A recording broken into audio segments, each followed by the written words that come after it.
Ó, paga, moleque. Os ricos faz com espuma, né? Os pobres faz com sabonete, que nem o Dove ainda. Oi, mãe! Passando a bicadinha também. Acho que não. Faz a sobrancelha, aproveita.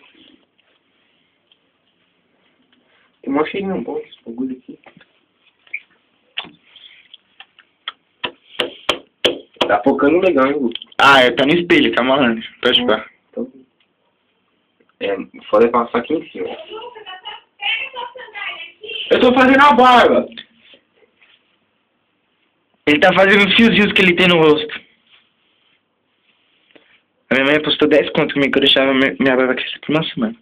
Aí eu tirei. Aí ela perdeu 10 conto. Não tem problema, eu tenho dinheiro. Otário que eu dava. Para, mano, não aguento, incomoda, começa a puxar. Dá.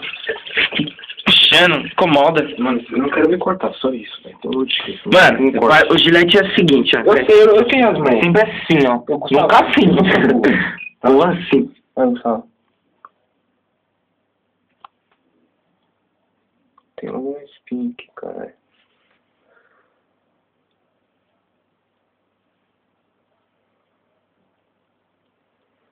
Tá, porra. Isso aí é seu.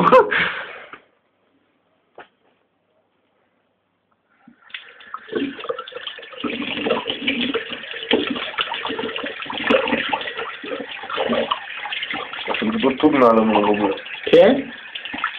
Não tudo nada legal. Tem que bater. Não vai. Caraca, que é esse cara?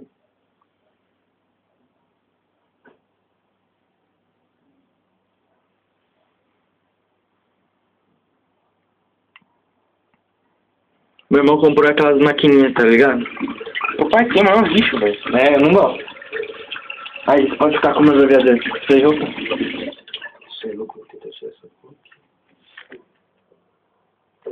Saiu? Sei louco.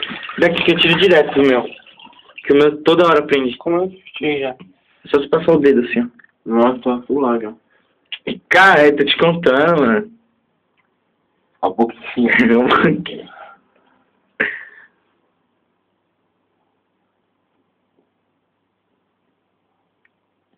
Cuidado pra não se cortar, tá? Ressecou o bagulho.